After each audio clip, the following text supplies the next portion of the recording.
আইসিসির কোনো ইভেন্ট মানেই নিউজিল্যান্ডের গায়ে আন্ডারডগের তকমা সেটা যাওয়া বা ডার্ক হর্সের তকমা সেটা যাওয়া। নিউজিল্যান্ড কখনোই টুর্নামেন্টের হট ফেভারিট বা ফেভারিট হয়ে আইসিসির ইভেন্টে খেলতে নামে না। তবে আপনি যদি গেল 5, 7, 10 বছরের ইতিহাস দেখেন বা ওভারঅল আইসিসির বৈশ্বিক ইভেন্টের ইতিহাস দেখেন, আপনি সবচেয়ে বেশি সেমিফাইনাল ফাইনালে নাম খুঁজে পাবেন ওই নিউজিল্যান্ডেরই। তবে তারা আবার টুর্নামেন্ট জেতে না, তারা আবার ট্রফিটা জেতে না। 2015 ওয়ানডে বিশ্বকাপ, 2019 ওয়ানডে বিশ্বকাপ, 2021 টি-20 বিশ্বকাপ, 2025 চ্যাম্পিয়ন্স ট্রফি, সবগুলোতেই ফাইনাল খেলেছে নিউজিল্যান্ড, সবগুলোতেই তারা হেরেছে। 26-এ আহমেদাবাদের নরেন্দ্র মোদী স্টেডিয়ামে কি হবে? এবারও আন্ডারডগ নিউজিল্যান্ড। মিচেল স্যাটনার প্রেস কনফারেন্সে সেটা মেনে নিয়েছেন। তিনি বলেছেন তারা এভাবে খেলেই অভ্যস্ত। বসুন্ধরা টিস্যু, অশুদ্ধতার বিরুদ্ধে এক বিন্দুও ছাড় নয়। এখন ভারতকে আহমেদাবাদে নরেন্দ্র মোদী স্টেডিয়ামে 1,30,000 দর্শকের সামনে হারাতে পারবে নিউজিল্যান্ড। যদি হারাতে হয়, তারা হারাতে চায়, দুই ওপেনারের জ্বলে ওঠাটা সবচেয়ে বেশি জরুরি।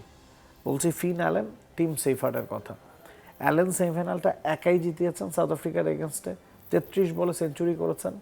টিম সেইফার্ড একটা 50 করেছেন এবং এই জুটিটা এবারের বিশ্বকাপে নিউজিল্যান্ডকে কোটা 3 ম্যাচ একাই জিতিয়ে দিয়েছে। এবং একজনের রান 289, ফিন অ্যালেনের 200-র উপর স্ট্রাইক রেট তার। অন্যদিকে 274 রান করেছেন টিম সেইফার্ড, তার স্ট্রাইক রেটও 161।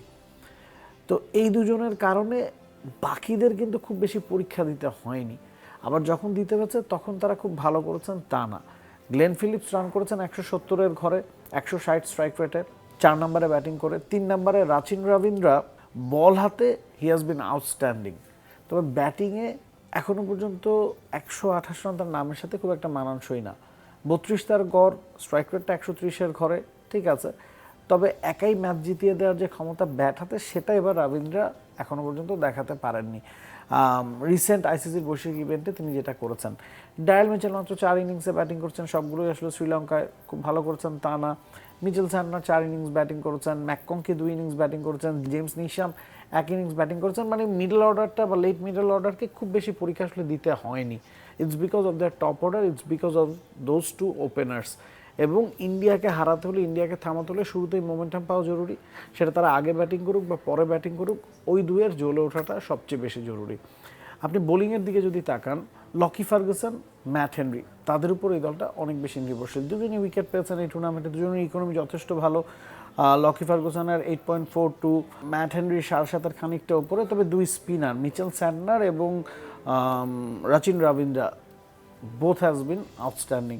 স্যান্টনার মাত্র 2টা উইকেট পেয়েছেন, তারপরেও কেন ভালো বলছি, কারণ পুরো টুর্নামেন্টে তার ইকোনমি 6.33।